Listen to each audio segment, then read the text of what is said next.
이번 시간은 비뇨기 질환 조 앞쪽에서 구조와 기능까지 했죠. 그래서 이제 질환으로 넘어가 보도록 하겠습니다. 자, 비뇨기 질환입니다.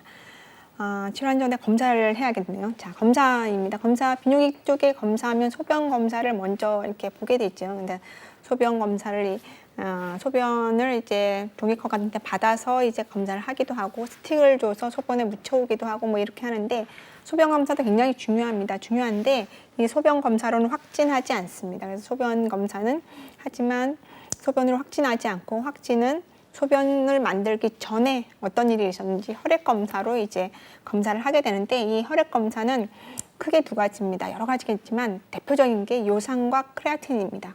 피 안의 요산과 크레아틴입니다. 요산과 크레아틴은 우리 몸에서 영양소를 다 태우고 나서 자, 에너지를 다 썼어요. 그 다음에 남는 재에 해당하는 거예요. 재라는 거는 이제 우리가 예를 들어서 에너지를 하기 위해서 나무를 태우잖아요. 나무를 다 태우면 그 열로 무엇인가를 하죠. 그게 에너지죠. 그 다음에 남은 재, 하얀 재, 그런 재에 해당하는 것이 요산과 크레아틴입니다.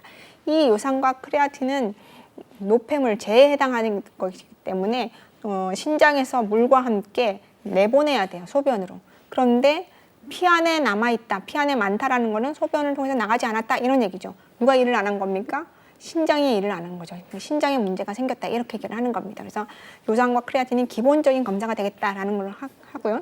또 하나는 사고체 여과율입니다. 사고체 여과율은 전번 시간에 열심히 말씀드렸어요. 사고체가 뭔지, 사고체가 하는 거는 여과다 이렇게 말씀드렸어요. 그래서 사고체에서 여과된 처음의 소변이 원료다 이렇게 말씀드렸는데 사고체는 얼마나 여과하는지 여과율이 굉장히 중요합니다. 자, 여기 보시면 신장이 1분 동안 걸러주는 혈액의 양이다 이렇게 했거든요. 그러니까 단위를 보시면 단위 꼭 기억하셔야 됩니다. 밀리리터니까 단위 액체의 양이죠. 액체의 양인데 얼마냐면 분당 1분당이죠. 그다음에 퍼 1.73 메타제곱인가 단위 평방미터죠. 다 한 일정한 단위 평방미터당 1분에 얼만큼 이제 걸러내느냐 이렇게 얘기를 하는 거죠. 자, 단위는 이제 생략하고요. 이것이 얼마가 이제 정상이냐 이거 보면 지금 제가 분당 서울대병원 거를 이제 자료를 갖고 왔는데 이거는 전 세계가 같이 쓰는 거니까요. 정상 성인입니다. 정상 성인에서 1분당 사고체가 여과하는 게 100에서 120이 정상입니다. 100에서 120이 정상인데 지금 여기 빨간 쪽에 써 있는 걸 보시면 60 미만이네요. 그렇죠? 60 미만으로 가면 만성신장병, 다른 말 만성신부전이죠. 만성신부전 3단계가 간다. 그러니까 1단계가 가장 좋은 거, 그나마 좋은 거, 1단계, 2단계, 3단계, 5단계인데 3단계에 해당하는 게 60 미만으로 가면 벌써 3단계가 된다. 이렇게 얘기를 하는 거거든요. 그래서 제가 외우실 때 여러분 이해하시기 쉬우시라고 말씀드렸어요. 자, 사고체는 여과하는 겁니다. 무엇을 여과했습니까? 동맥이 왔을 때 여과되는 거죠. 동맥은 어디서 출발합니까? 심장에서 먼저 출발하죠. 심장에서 출발하는 혈액이 쿵쾅하면서 한번 밀어주잖아요. 그렇죠? 쿵 밀어줄 때 이 신장의 사고체도 쿵 하면서 한번 걸른다 생각하시면 돼요. 자, 심장이 쿵 하면 사고체에서도 쿵 하고 한번 걸른다 생각하시면 자, 심장 성인에서 심장이 얼만큼 뛰는 게 정상입니까? 분당 60에서 100이라고 배우셨습니까? 그러니까 최대 100 이상은 걸러내야지 정상이다라고 생각하는 겁니다. 그런데 분당 60 미만으로 가면 심장에서 분당 60 미만으로 심장이 뛰면 그거는 서명이다, 문제다 이렇게 얘기를 하는 거잖아요. 여기서도 60이 나오네요. 60이면 만성 신부전인데 벌써 3단계로 간다 이렇게 얘기를 하죠. 그 100하고 60 사이에는 조금 있다가 저희가 만성 신부전에 대해서 배우실 때 공부하도록 하겠습니다. 자, 영상검사입니다. 영상검사를 보시면 소변 검사했어요. 혈액 검사했어요. 그 다음에 지금 신장에서 요관을 통해서 방광을 통해서 요도로 나가는 그 길을 우리가 요도라고 얘기하거든요. 이 요도가 제대로 잘 있는지, 모양이 제대로 있는지, 어디가 이제 좀 작아지진 않았는지, 어디가 막히진 않았는지, 뭐 이런 검사를 하게 돼요. 그런데 신장, 요관, 방광, 요도는 말랑말랑한 연부 조직이잖아요. 연부 조직이니까 뭘로 검사해야겠습니까? 엑스레이는 안 돼요. 엑스레이는 뼈를 보는 거잖아요. 그러니까 엑스레이가 안 돼요. 그런데 얘가 너무 길잖아요. 신장에서 이렇게 요도까지 기니까 초음파로 하기도 좀 그래. 근데 이거를 맨날 검사 자주 하거든요. 자주 하는데 CT, MRI를 찍자니 그것도 좀 그래. 그래서 어떻게 하냐면 조영제를 넣습니다. 지금 요로가 소변이 나가는 길이잖아요. 조영제를 넣어서 조영제가 신장을 통해서 밖으로 나가는 그 길을 엑스레이로 찍습니다. 그래서 이 비뇨기계 쪽에 요로 쪽에 이제 문제는 엑스레이를 기본으로 찍게 됐거든요. 그 KUB라고 그러는데 K는 키드니, U는 유레스라, B는 블레더 해서 신장, 요관, 방광을 보게 되는 걸 엑스레이를 찍는데 반드시 조영제를 사용하게 됩니다. 자, 조영제는 우리 몸에 들어와서 신장을 통해서 밖으로 나가게 되어 있는 거거든요.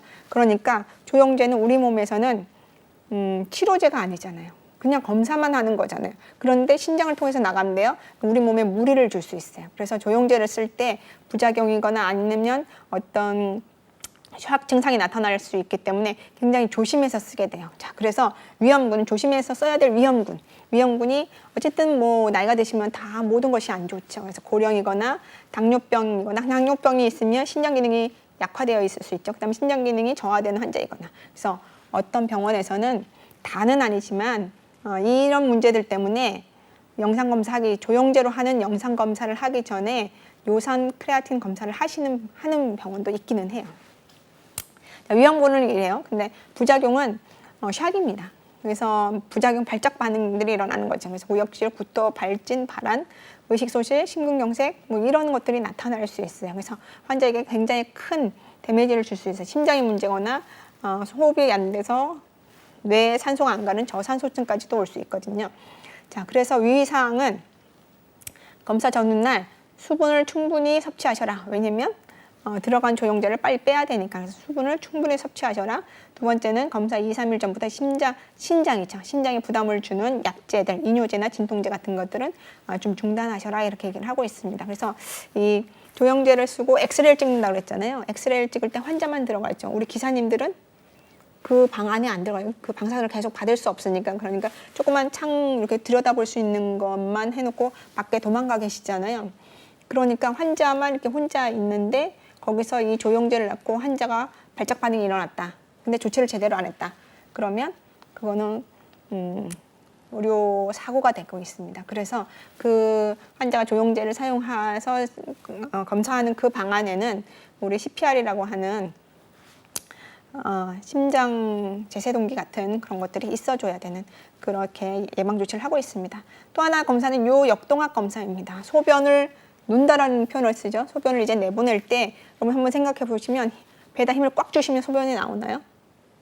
상관없죠. 그래서 배 앞, 복 앞과 관련 없이 소변은 나오게 되어 있습니다. 그게 신경으로 관리가 되는 거거든요. 그래서 무슨 검사를 하느냐면 요도 내압, 그다음에 방광 내압, 요도와 방광의 안에 압을 보는 겁니다. 그다음에 복압을 보는 겁니다. 복압과 관련 없이 이들이 움직이는지 복압이 올라갈 때 이 요도와 방광 내압이 올라가서 소변이 밖으로 나오는 건지 만약 그런 상황이 되면 그 요실금에 해당하는 거거든요. 그다음에 요속은 소변의 줄기의 속도 뭐 이런 것들을 검사하게 되는 겁니다. 자, 그다음에 이제 질병으로 가보죠. 질병은 이제 요로 감염입니다. 요로는 말씀드렸습니다. 소변이 나가는 길, 만들어져서 나가는 그 모든 길을 요로라고 얘기합니다. 거기에 감염이 생긴 겁니다. 요로에 감염이 생겼어요. 생각해 보시면 요로의 처음 출발지는 신장입니다. 신장은 어디 있냐면 우리 여러분 열중샷 해서 이렇게 열중샷 하시잖아요. 그러면 고기 뒤쪽에 있습니다. 그래서 신장은 후복막에 있다 이렇게 얘기하거든요. 배 뒤쪽에 있습니다. 그래서 신장이 문제가 생겼다 그러면 배 쪽 앞쪽을 쾅쾅쾅 쳐서 아픕니까 안 아픕니까를 보지 않고 뒤쪽 허리 뒤쪽을 이제 쿵쿵쿵 치는 그런 검사를 하게 되거든요. 그 신장에서 출발해요. 그 신장에서 어디까지 내려갑니까? 소변이 나가는 길까지 쭉 내려가잖아요. 무엇이 내려갑니까? 물이 내려가는 거잖아요, 일단. 그러니까 만약에 여기에 염증이 생겨도 위에서 아래로 물이 내려가면서 씻겨 내려갈 수 있는 거예요. 그래서 소변이 나가는 이 요로에 염증이 생겼다라는 거는 내 몸 안에서 발생하는, 환자 몸 안에서 발생하는 거 정말 어렵고요. 그 다음에 외상으로도 들어가는 거 굉장히 어려워요. 그래서 성인 요로 감염 먼저 말씀드리면 이 요로 감염은 외상으로 요로 감염 정말 어렵거든요. 정말 깊은 곳에 있기 때문에 그것이 아니라면 얘는 안에서 들어올 수도 없기 때문에 이 이 요로 감염은 상행성 감염이다. 밖에서 안쪽으로 들어갔다. 그러니까 위에서 내려오는 소변을 역행해서 들어가는 거잖아요. 그래서 상행 감염이다는데 무엇이 들어가냐면 대장균이 들어간다 이렇게 보는 거죠. 대장균이에요. 자, 왜 대장균이냐면 우리가 소변길 바로 뒤에 보면 대장에서 나오는 항문이 있죠. 자, 대장에는 기본적으로 균이 있어요. 무슨 균? 대장균. 대장에 대장균이 있어야지만 정상이에요. 그런데 그 대장균이 나와서 없어져야 되는데 그 대장균이 살아서 김밥과 냉면에 있으면 그것을 드시는 분이 식중독 걸리는 거거든요. 그러니까 대장에만 있는 게 대장균인데 이 대장에서 변과 같이 나왔던 대장균이 제대로 처리되지 않고 얘가 살아서 슬금슬금 앞으로 와서 요도를 따라서 위로 가는 그런 게 이제 성인의 요로 감염이 되겠어요. 누가 더 잘 걸리겠습니까? 남자, 여자? 여자가 더 잘 걸리죠.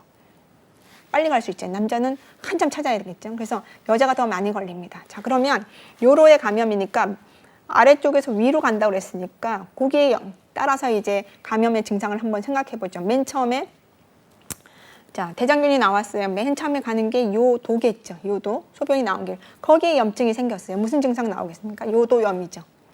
요도에만 염증이 생겼어요. 요도에만 증상이 나올 거예요. 요도가 하는 역할은 뭡니까? 방광에서 소변을 그냥 내보내는 거잖아요. 근데 거기에 염증이 생겼어요. 무슨 증상이 나올까요? 소변 누는데 문제가 생기는 거예요. 그게 배뇨곤란 얘기하는 거예요. 배뇨곤란. 배뇨곤란이라고 쓰는데 실제 증상은 아파요. 그래서 배뇨통 이렇게 얘기해요. 배뇨곤란이 나와요. 요거는 크게 문제가 안 돼요. 그다음에 얘가 살아서 더 올라가요. 요도에서 더 올라가면 방광이죠. 방광에서 염증이 생겨서 염증 증상이 나타났어요. 어떤 증상이 나올까요? 방광에서의 문제를 이렇게 얘기했죠. 방광이 하는 역할이 뭡니까? 소변을 받아서 모았다가 내보내는 거잖아요. 그러니까 어느 정도 올 때까지니까 가만히 있어줘야 되는데 염증이 생기면 가만히 있지를 못하는 거예요. 그러니까 조금만 와도 빨리 가고 싶은 거예요. 소변으로. 그게 무슨 증상이냐면 빈뇨입니다. 소변을 많이 보러 가는 거. 그 다음에 조금만 와도 빨리 가고 싶은 거예요. 절방뇨입니다.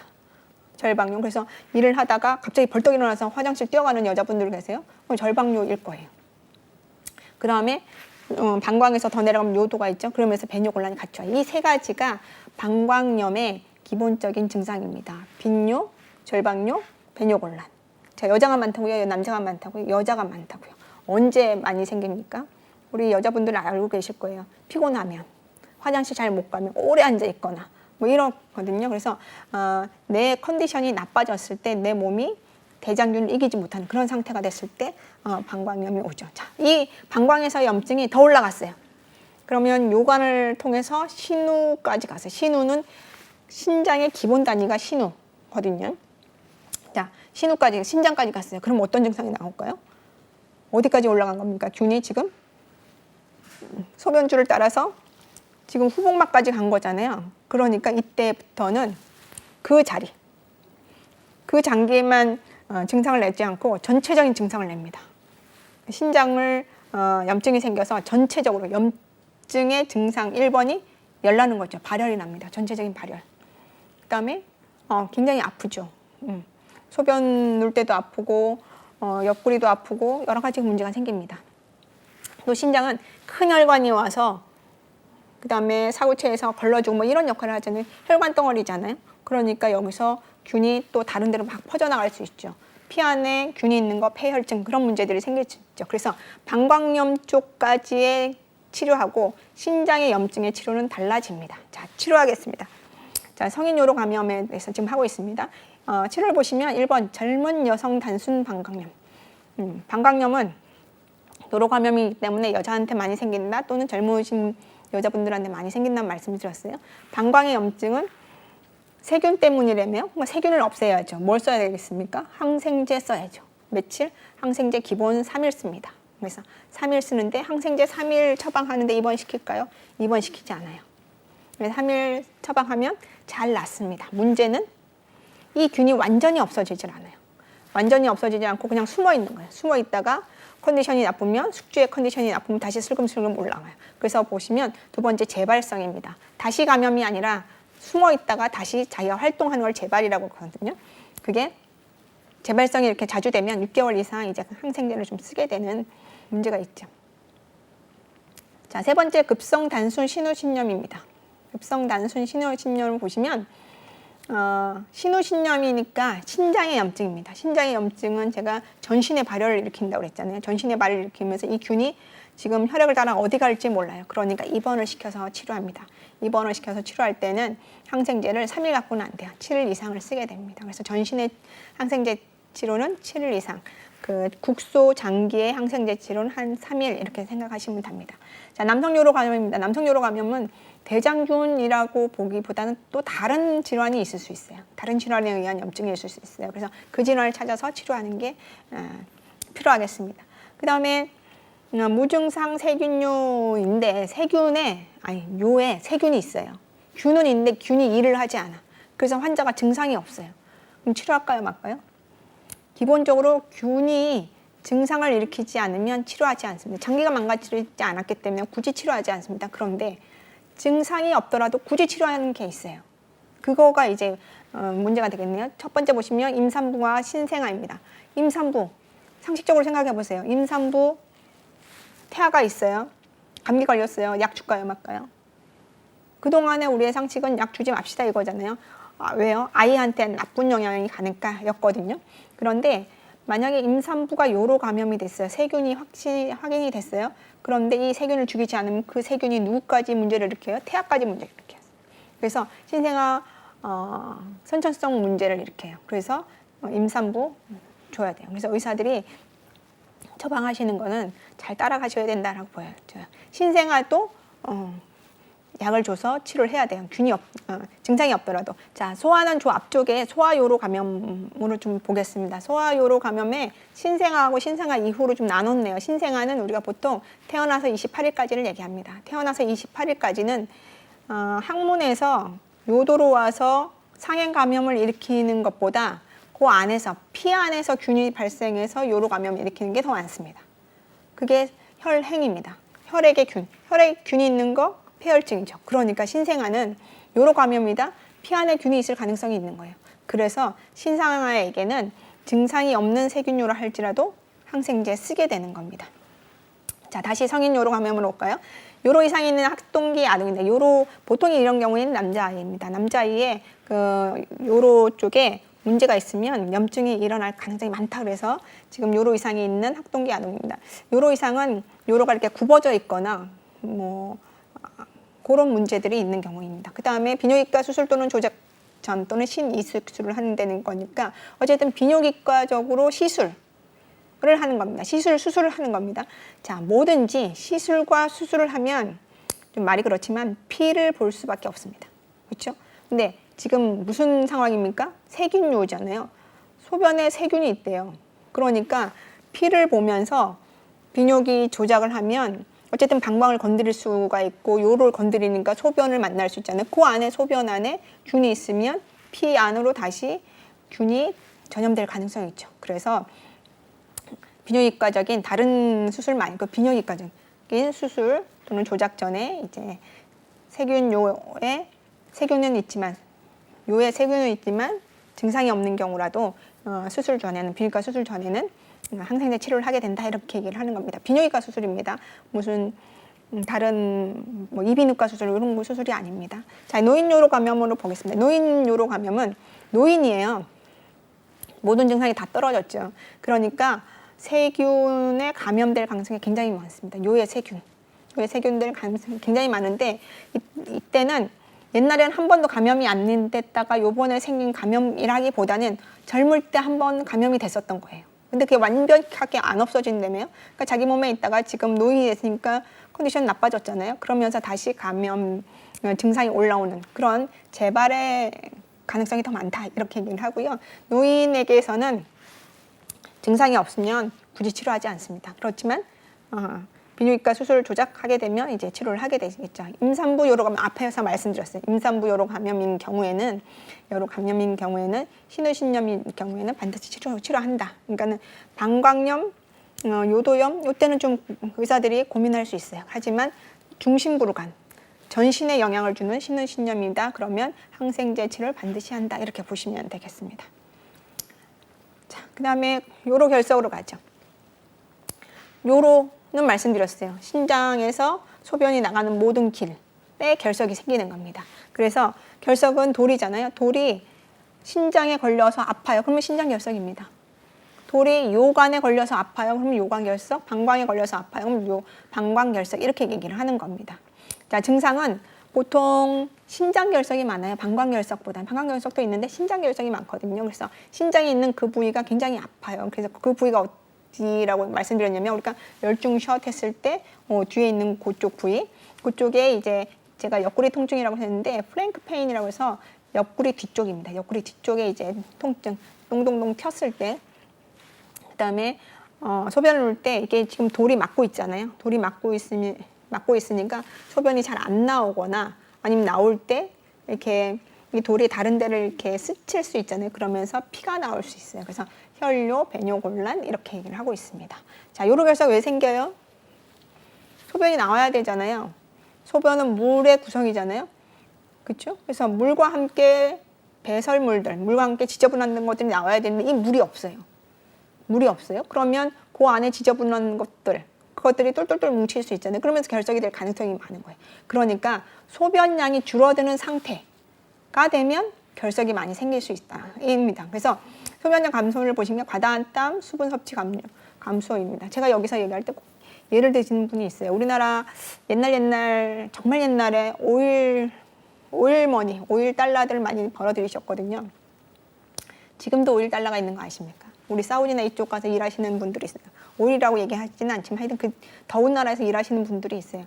그 나라는 지금도 제가 촬영하는 날 정말 덥습니다. 최고로 더운 것 같습니다.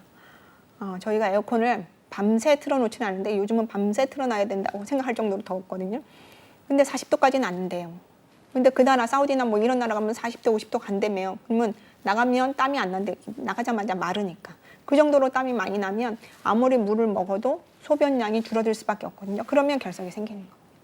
또 하나는 저희 아이가 어학연수로 미국 가 있었어요.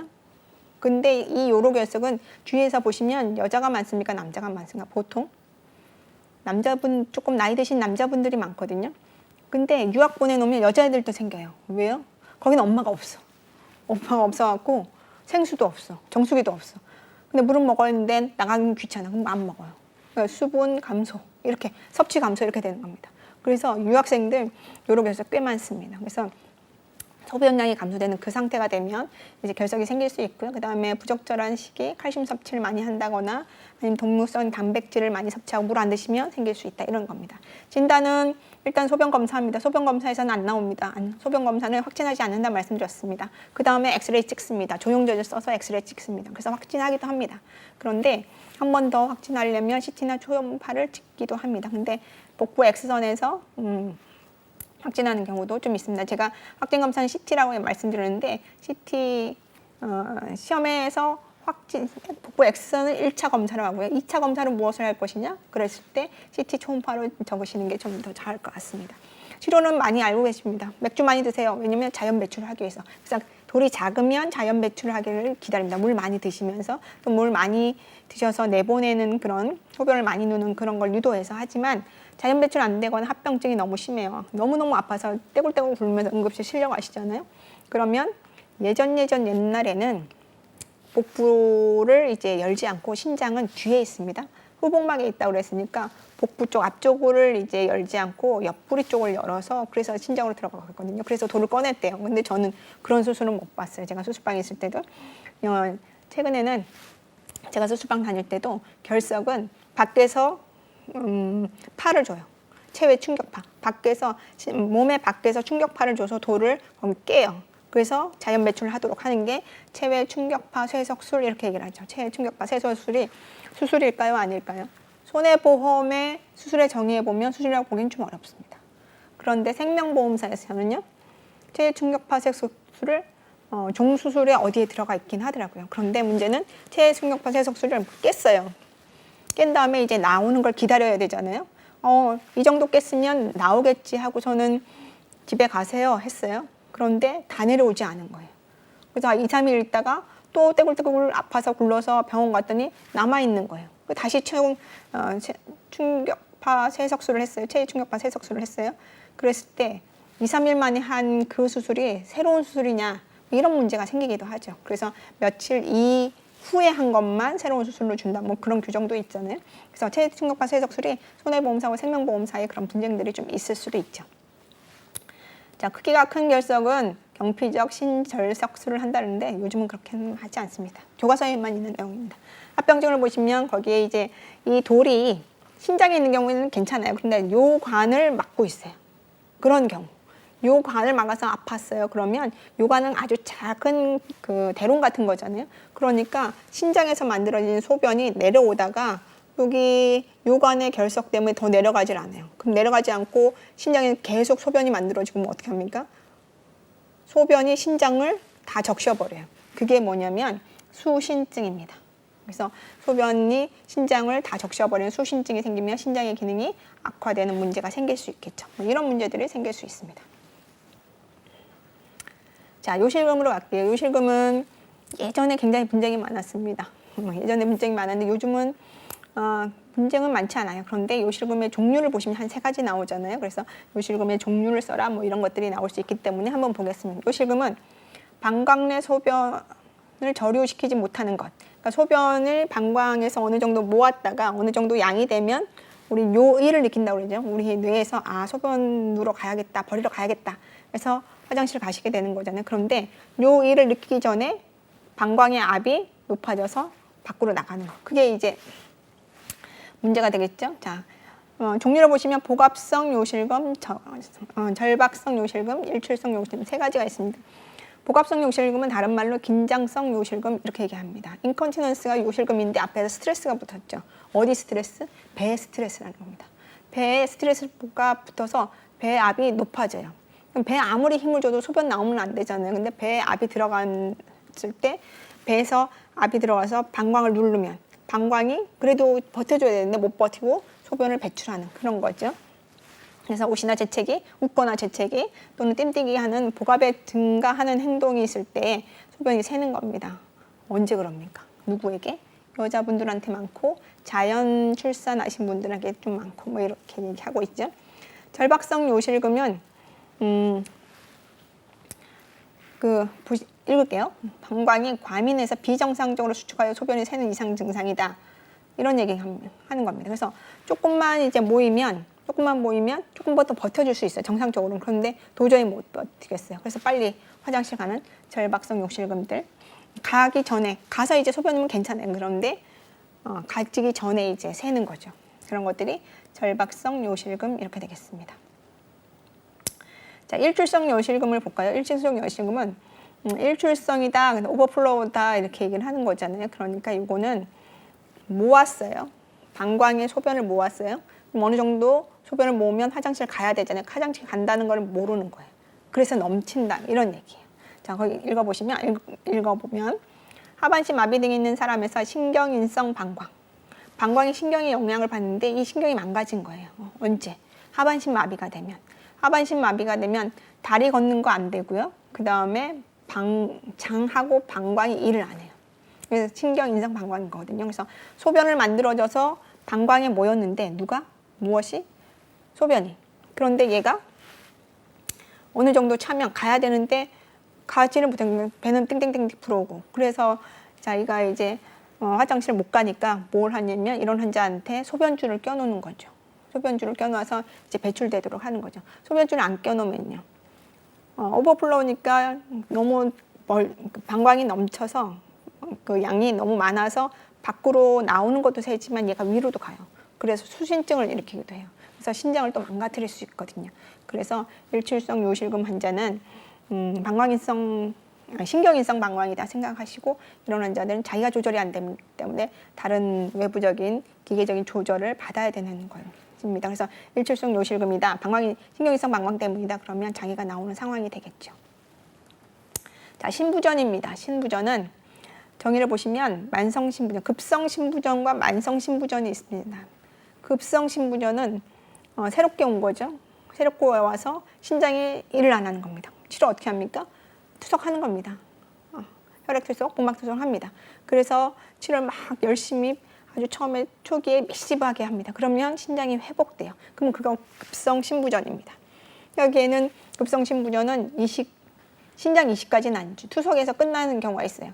근데 걔가 오래돼서 만성 신부전이 되면 만성 신부전의 정의를 읽어보면 사고체 여과율이 사고체는 여과하는 곳이라고 그랬고 여과율을 기준으로 진단한다라고 말씀드렸어요. 사고체 여과율이 60 이하 단위 굉장히 중요한데 읽을 때 단위는 생략하겠습니다. 60 이하로 감소해서 몇 개월 이상이요? 3개월 이상 간다. 그러면 만성 신부전이다. 이렇게 얘기를 해요. 또 어떤 분들은 만성 신부전이 신장이 하는 역할을 50% 이하로 일을 하면 신부전으로 인정한다. 이렇게 얘기를 하시는 분들도 있어요. 원인은 신장이 일을 안 하는 게, 신장이 역할을 안 하는 게 신부전이죠. 왜요? 왜 그래요? 했을 때 세 가지가 특징적인 겁니다. 첫 번째가 당뇨병입니다. 당뇨병하고 신장을 열심히 말씀드렸어요. 당이 넘쳐나서 혈액 내에 넘쳐나서 소변으로 나가는 거. 나갈 때 소변 나가기 직전에 신장이 있는 거 신장을 망가뜨리고 나간다 말씀드렸어요. 그래서 당뇨가 신부전의 1등 원인입니다. 2등 원인이 고혈압입니다. 고혈압은 말씀드린 것처럼 혈압이 혈액의 압이 큰 압이잖아요. 큰 압이 막 밀고 들어와요. 어디까지? 사고체까지. 그래서 사고체를 망가뜨리는 거죠. 이런 역할. 그래서 고혈압 때문에 신부전이 오기도 하고 신부전 때문에 고혈압이 오기도 하고 그다음에 사고체 신염입니다. 사고체 자체의 염증입니다. 사고체 자체의 염증 때문에 사고체가 일을 안 하는 거죠. 그래서 이 세 가지 당뇨병, 고혈압, 사고체 신염이 신부전의 세 가지 가장 중요한 요인입니다. 그거 외에도 만성 신우신염, 사고체 신염하고 신우신염은 다르죠. 사고체 신염은 사고체 자체의 염증이고 신우신염은 사고체하고 말피기 소체, 그거를 이제 그게 기본 단위고 걔가 모여 있는 그곳이 모여서 소변을 나가기 직전 거기가 신우입니다. 그래서 거기에 신장 자체의 염증이라고도 생각하는 신우신염인 경우, 그다음에 다당성 신장병, 신결핵, 신장에도 결핵이 있을 수 있습니다. 이러면 이제 신부전이 오는데, 자, 급성은 이제 회복되는 거니까 빼고 만성 신부전, 만성 신장병의 단계를 보시면 1단계부터 5단계까지 있습니다. 1단계는 90 이상입니다. 뭐가? 사고체 여과율이. 사고체 여과율이 90 이상이면서 증상이 하나도 없어요. 그러면 1단계입니다. 그런데 신장의 기능은 신장의 기능이라고 하는 요상 크레아틴은 50% 미만으로 떨어져 있습니다. 그러니까 혈액의 50% 이상 많은 거죠. 그렇게 되는 겁니다. 그래서 1단계는 90% 이상이 사고체 여과율이 90 이상인데 증상이 있다고요? 없다고요? 없어요. 그러니까 증상이 아무것도 없으니까 문제다 그래서 병원을 못 가요. 이런 환자는 어떻게 발견할 수 있습니까? 건강검진에서 발생을 할 수 있습니다. 우리나라 건강검진을 하시는데 2년마다 한 번씩, 1년마다 한 번씩 하시잖아요. 회사에 있으신 분들은 회사의 프로그램 따라 하시기도 하고 2년마다 1년마다 하시기도 하고, 그 다음에 혹시 지역에 계신 분들은 만 20세 이상은 2년마다 한 번씩 하게 되는데, 그때 이제 신장과 관련된 검사를 3개 해줘요. 2개 해줘요. 크레아틴하고 사고체 여과율을 해줘요. 그래서 우리나라 정말 훌륭한 나라다 제가 얘기를 해요. 사고체 여과율을 해주다니 막 이렇게 얘기를 하거든요. 이게 사고체 여과율이 굉장히 중요하거든요. 그래서 그 검진에서 우연히 발견한 경우가 굉장히 많습니다. 2단계를 보시면 60에서 89까지입니다. 60이 안 된다 그러면 3단계로 떨어지거든요. 60은 기억하시면 우리가 신장의 사고체 여과율은 어디에 영향을 받는다고 그래서 심장이 쿵하고 막동하는 거에 영향을 받는다 이렇게 생각하시면 된다고 그랬었잖아요. 심장이 60번을 안 뛰면 성인에서는 심장이 적게 뛰는 거잖아요. 그러니까 60번이 안 되면 굉장히 문제가 되는 겁니다. 심장은 쿵쾅쿵쾅해서 80번을 떠주는데 지금 신장에서 걸러내는 게 60번이 안 돼요. 그러면 어떻게 돼요? 중간에 남잖아요. 그러니까 신장이 일을 안 하는 그런 상황이 되죠. 자, 이때 증상을 보시면 증상 없어요. 혈액검사 이상이 있어요. 1단계 이상이 있을 수 있고 없을 수는 있는데 2단계는 명백하게 이상이 있어요. 그럼 원인에 따라 치료하래요. 원인은 아까 뭐였습니까? 당뇨가 있거나 고혈압이 있거나 아니면 사고체 신염이 있거나 그런 것들을 찾아서 치료를 해줘요. 근데 그런 것들이 없어요. 그러면 치료해 줄 게 없어요. 그게 굉장히 무서운 거예요. 3단계를 보시면 이제 60이 안 되는 겁니다. 60이 안 되면 어떤 증상이 나오냐면 피로, 식욕 감소, 가려움증이 나옵니다. 지금 그 신장에서 노폐물을 버려줘야 되잖아요. 노폐물을 버려주는데 노폐물을 안 버렸어요. 그러면 내 몸 안에 노폐물이 좀 가득 쌓여있죠. 그러면 독소가 있다고 생각하는 거예요. 요 독이 있다고 보는 겁니다. 그러니까 피로하게 되죠. 자, 자, 이때 이제 신기능 악화를 늦추기 위한 치료를 합니다. 신기능 악화를 위해 늦추기 위한 치료가 뭡니까? 신장의 기능은 소변을 걸러내는 기능이잖아요. 자, 소변을 많이 걸러내는 상태는 내 몸 안에 물이 많은 거잖아요. 내 몸 안에 물이 많아지는 상태가 짠 거 많이 드시는 분, 단백질 많이 드시는 분. 그러면 물을 많이 넣어서 신장에 부담을 줄 수 있거든요. 그러니까 저염식, 저단백질 이때부터 시작하게 되는 거죠. 자, 4단계를 보면 30이 안 됩니다. 30이 안 되면 이제 빈혈 증상이 나타납니다. 빈혈 증상 이해하시겠어요? 신장의 역할 중에 하나, 기능 중에 하나가 조혈을 촉진한, 조혈 기능보단 조혈을 촉진한다가 막 써 있었잖아요. 조혈을 촉진하는 기능인데 그게 없어져 버려요. 그래서 빈혈 증상들이 나타나죠. 이때부터는 이제 투석을 할까? 신장 이식을 해야 되나? 이렇게 고민을 하게 됩니다. 자, 5단계는 15 미만이죠. 15 미만이면 투석해야 됩니다. 투석해야 되고 그 다음에 이식 올려가지고 신장 이식을 준비하셔야 되는 그런 상황이 이제 오게 되죠. 자, 만성 신부전 증상입니다. 증상은 앞에서 말씀드렸어요. 피로하고 식욕 부진, 부종, 고혈압, 우열성 신부전. 우열성 신부전 이해하시겠습니까?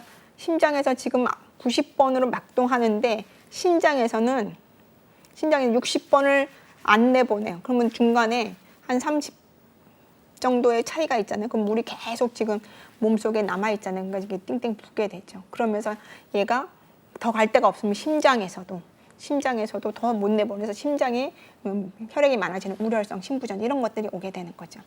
치료는 원인 질환 치료합니다. 원인 질환 계속 말씀드렸습니다. 당뇨, 고혈압, 사후체 신염 이런 것들 다른 질환들이 있으면 치료를 하게 됩니다. 두 번째, 신기능 소실을 지연하는 치료. 신장의 기능을 악화시키는 것을 지연시키는 치료를 하게 됩니다. 그게 짜게 드시지 말아야 되고요. 단백질, 고단백질 드시지 말아야 되고요. 수분량도 좀 감소해야 됩니다. 그래서 신부전 환자는 식이가 굉장히 까다롭습니다. 당뇨 환자도 식이가 까다롭잖아요.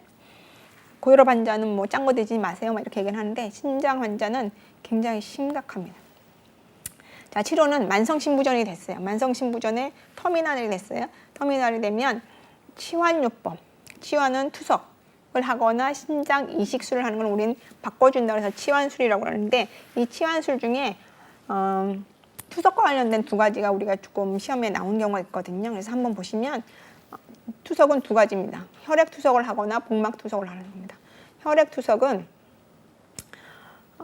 병원에 가서 하는 겁니다. 병원에 가서 한번 가면 우리 몸의 전신의 피를 다 한번 빼서 밖에 신장을 돌려서 인공 신장기죠. 돌려서 깨끗한 피를 내 몸 안에 다시 넣는 그렇게 전체를 빼서 다시 넣는데 걸리는 시간이 한 4시간 정도 됩니다. 일주일에 몇 번 갈까요? 3번을 가게 됩니다. 그럼 몇 시간입니까? 12시간이죠. 그게 기본입니다. 그러니까 우리가 몸에서 전신의 혈액이 빠져나가고 전신의 혈액이 들어오니까 심폐 기능에 얼마나 4시간 만에 그걸 해야 되니까 얼마나 힘들겠어요. 그게 단점입니다. 단점이 심혈관계에 부담을 줄 수 있습니다. 그런데 어디서 하냐면 병원에서 하죠. 병원에서 모니터링 하면서 의사가 있는 공간에서 하니까 좀 더 안정적으로 할 수 있다. 그래서 이게 장점인지 모르겠지만 장점으로 얘기를 합니다. 자, 단점을 보시면 일주일에 4시간을 병원 가 계셔야 되잖아요. 일주일에 3번을 4시간씩 병원 가 계셔야 되잖아요. 직장 생활 할 수 있을까요? 프리랜서 아니고는 힘들어요. 그런 문제 하나. 또 하나는 병원에 가서 이게 신장을 거르는 거잖아요. 그 사이 병원 가기 전에 그 사이에는 자기는 먹고 싶은 거 못 먹어요. 철저한 식이 조절을 해야 됩니다. 그래서 제가 학교 다닐 때 아직도 기억이 나요. 신장 투석실에 이제 간호 학생으로 이제 실습을 할 때죠. 실습할 때 아주 유쾌한 어떤 아저씨가 있었어요. 그분한테 이렇게 묻다가 가장 드시고 싶은 게 뭐예요? 이렇게 물어봤어요. 왜냐면 식이가 굉장히 문제라는 걸 저희가 알고 있었으니까 가장 드시고 싶은 게 뭐예요? 물어봤더니 그분이 하는 말이 짜장면이 너무 먹고 싶대요. 그때 제가 대학 다닐 때는 아직도 외식은 짜장면이었나 봐요. 짜장면이 너무 보고 싶은데 언제 먹냐면 이렇게 이식을 투석을 하러 병원을 왔어요. 병원 현판을 보고 그 앞에서 짜장면 집에 들어가는 열심히 먹고 뛰어온대요. 그래서 저기 걸으면 된다고. 그 정도로 식이의 문제가 좀 있을 수 있다는 겁니다. 자, 그 다음에 이제 동정맥류 만들기 위한 수술이 필요한데 이제 전체로 빼고 전체로 들어가야 되잖아요. 그러니까 혈관이 굉장히 두꺼워야 돼요. 넓어야 돼요. 크고 튼튼해야 돼요. 그래서 여기 요골 손맥 이쪽에 동맥이 밖으로 나와 있잖아요. 여기에 있는 요골 동맥하고 요골 정맥을 붙여주는 동정맥류 수술을 하게 됩니다. 이 수술을 할 때도 환자들 굉장히 예민해요. 그리고 여기가 이렇게 동맥과 정맥을 붙여놨잖아요. 굉장히 커요. 여기가 자기 생명줄이에요. 그래서 저희가 여기 한번 이렇게 만져봐도 돼요? 물어보고 한번 만져본 적이 있는데 혈류가 지나가는 게 너무너무 느껴지는데 그게 전기가 흐르는 것 같은 찌릿찌릿한 그런 것들이 느껴지는 경우도 있었어요. 복막 투석을 보시면 이제 복막 안에서 지저분한 거를 이제 바꿔주는 건 집에서 할 수 있어요. 집에서 할 수 있는데 이거 하시는 분들은 실제로는 혈관이 좀 안 좋으신 분들이 복막 투석을 하게 돼요. 그래서 어떨 때는 컨디션이 환자 컨디션이 혈액 투석하신 분들이 좀 더 건강하신 분들이 가끔 있을 수 있어요. 그런데 만약 사회생활을 해야 된다, 외모에 좀 문제가 있다, 아니, 외모는 아니죠. 외모는 복막 투석의 외모가 망가지는 거니까요. 나는 사회생활을 좀 해야겠다 그러면 이제 복막 투석을 하시는 분들이 있을 수 있습니다. 자, 20강 여성생殖기와 유방질환입니다. 이제 마지막입니다. 마지막 강의가 20강인데요. 자, 여성생殖기 앞에서 비뇨기는 보통 저희가 비뇨 생식기 이렇게 얘기를 하는데 비뇨기는 남자 질환들이 좀 많거든요. 근데 꼭 남자는 아니에요. 방광염 여자 거잖아요. 그래서 비뇨기 따로 하고 근데 생식기 하면 이제 남자 쪽에 문제도 있을 수 있어요. 전립선염, 전립선암 뭐 이런 게 있을 수 있는데 전립선암은 저희가 앞쪽에서 암 쪽에서 종양 표지자 검사할 때 조금 다뤘거든요. 그래서 거기는 패스하고 여성생殖기하고 유방질환은 어디에다 붙일 수가 없어요. 그래서 여성생殖기와 같이 호르몬의 영향을 받는 기관이기 때문에 그래서 같이 붙여서 20강의 여성생殖기와 유방질환을 좀 다뤄보도록 하겠습니다. 자, 자궁내막 증식증입니다. 이름이 비슷하죠. 이름이 비슷한데 증상 같아요. 그렇지만 다른 질환입니다. 한번 보시면 자궁내막증은 자궁내막이 하는 역할이 뭐죠? 자궁이 있으면 그 안쪽에 막이잖아요. 자궁도 안쪽에 내막, 중간에 근육층이 있고요. 밖에 외막이 있어요. 그 자궁 안쪽에 있는 게 내막인데 이 내막은 가임기 여성이라면 한 달에 한 번 두꺼워졌다가 쓸 일이 없으면 탈락 이거죠. 그 쓸 일이 뭐죠? 난자와 정자가 수정하면 여기에 이제 내막에 수정이 돼서 두꺼워진 내막을 통해서 이 수정한 태아가 커가는 거잖아요. 그런데 수정하지 않았어요. 태아가 오지 않았어요. 그러면 탈락 이렇게 되는 거죠. 그게 이제 자궁내막인데 이 내막의 조직이 내막이 아닌 다른 기관에 있는 겁니다. 어디에 가장 많냐면 나팔관이라고 하는. 자궁 밖에 나팔관이라고 하는 게 있죠. 그 나팔관에 가장 많습니다. 또 다른 곳에도 있을 수 있습니다. 그래서 자궁내막증은 자궁내막의 조직이 자궁내막이 아닌 다른 곳에서 자라는 겁니다. 그게 이제 자궁내막증이고요. 자, 자궁내막 증식증은 말 그대로 자궁내막이 커지고 두꺼워지는 겁니다. 안쪽으로 들어가는 게 아니라 자궁내막 바깥쪽으로, 그러니까는 자궁 안쪽으로 나오는 거죠. 자궁내막이 안 그래도 한 달에 한 번 두꺼워져다 탈락하는데 얘가 더 두꺼워지는 거예요. 그러면 증상이 뭐겠습니까? 탈락할 때 더 많은 혈액이 나오겠죠. 그래서 이 둘의 증상은 과다출혈입니다. 과다출혈이고 아무 때나 월경을 하죠. 그 다음에 자궁내막증은 지금 나팔관 같은 데 있을 수 있다고 그랬잖아요. 그러면서 거기에 출혈을 일으키면서 복막 안에, 복막강에 범복막염 이런 것들도 있을 수 있어요. 그래서 출혈이 있을 수 있다 이런 겁니다. 자, 증상은 출혈입니다. 여기서 보시면 증상의 주된 증상은 불임과 통증이며 이렇게 돼 있어요. 이 불임은 증상이기도 하지만 합병증이기도 합니다. 그러니까 자궁내막증과 자궁내막 증식증이 있는 환자가 불임으로 가는 거죠. 왜냐면 지금 자궁내막은 하는 역할이 수정체, 태아를 지금 착상하는 그런 역할을 하는 거잖아요. 근데 얘가 지금 문제가 생겼으니까 착상하는데 문제가 있는 거예요. 그래서 불임에 문제가 있을 수 있습니다. 그래서 지금 요즘에 결혼을 늦게 하는 문제도 있지만 결혼을 했는데도 아이를 안 낳는 문제도 있을 수 있잖아요. 그 아이를 낳고 싶어요. 그런데 애가 안 생기는 문제가 있을 수 있거든요. 그게 많은 수가 여자분들의 자궁내막증과 자궁내막 증식증이 한 역할을 하게 되는 겁니다. 자, 치료는 어떻게 하냐면 자궁내막은 한 달에 한 번 두꺼워졌다가 필요 없으면 탈락한다며요. 한 달에 한 번 두꺼워질 때 어떻게 두꺼워집니까? 호르몬의 영향을 받죠.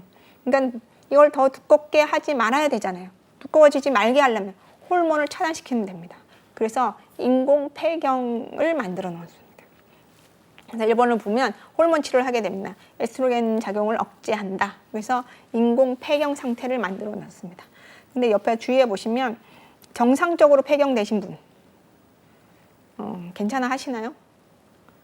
정상적으로 폐경되신 분들도 굉장히 힘들어 하시거든요. 근데 인공적으로 폐경을 만들어 놨대요. 굉장히 힘들어 하세요. 가임기 여성들 굉장히 힘들어 하시고 굉장히 예민하세요.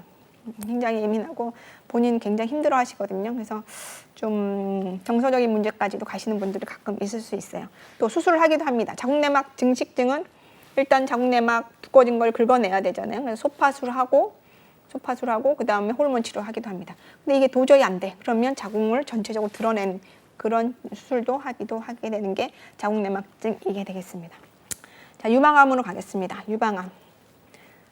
유방암은 여성 질환이죠. 여성 질환인데 남성에게도 있다라고 얘기하는데 아주 미미하고요. 여성 질환인데 우리나라 여자들의 암 발생 1위가 유방암입니다. 근데 이제 유방암은 여자들한테만 지금 카운트를 한 거잖아요. 그러니까 적지 않은 거예요. 굉장히 많은 거예요. 특히 우리나라 유방암은 외국하고 좀 다릅니다. 외국은 이제 미국 쪽을 우리가 평가하는 건데 미국 쪽에서는 30대보다 40대가 많고요. 40대보다 50대 많고 50대보다 60대가 많습니다. 나이가 갈수록 더 많이 발생을 합니다. 그런데 우리나라는 안 그래요. 우리나라는 40대, 50대가 가장 많습니다. 40대, 50대가 가장 많고 그 다음에 60대가 많고 그 다음에 30대가 많고 이렇게 얘기를 하고 있습니다. 그래서 외국하고 우리하고는 틀리다라고 하는데 이게 동남아에서도 좀 그러는 것 같아요. 그래서 외국하고 좀 다른 영향을 받고 있고요. 또 유방질환은 호르몬의 영향을 받잖아요. 그래서 호르몬의 영향을 많이 받는 암. 또 하나는 가족용, 유전이라기보다는 가족용이 굉장히 강한 암으로 밝혀져 있습니다. 그래서 유방암의 위험 인자를 보겠습니다. 양성질환이 있네요. 양성질환 섬유선종이 있습니다. 이거 양성질환인데 이 섬유선종이 있으면 선종이니까 양성종양이잖아요. 근데 섬유는 파이버잖아요. 그러니까 유방의 조직하고 파이버하고 그렇게 차이가 없어요. 거의 비슷한 성질인가 봐요.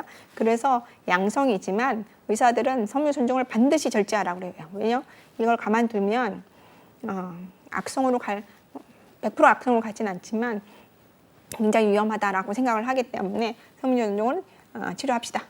제거합시다. 이렇게 얘기를 하죠. 자, 유방암의 위험군입니다. 보시면 고연령, 선진국, 그 다음에 초경 연령이 11살 이전, 폐경 연령이 54세 이후. 뭔 말을 하고 있습니까? 호르몬에 노출된 기간이 길수록입니다. 예를 들어 드리면 제가 아는 분은 60세가 넘어가고 있어요. 그런데 아직 결혼 안 하셨어요. 성경험이 없어요. 그분 생리를 얼마나 하셨을까요? 꼬박꼬박 하셨을 거예요. 그런데 제가 아는 후배의 어머니는 자녀를 10명 낳았어요.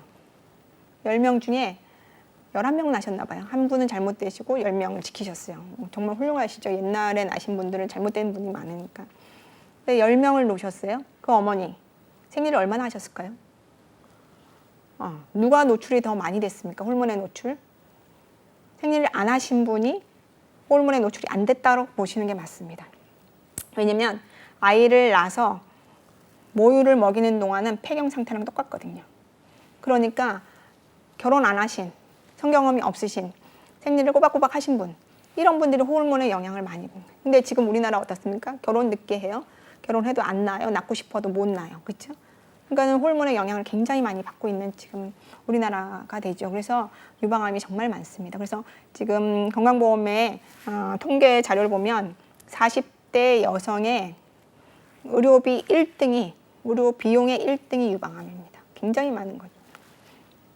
그 다음 보겠습니다.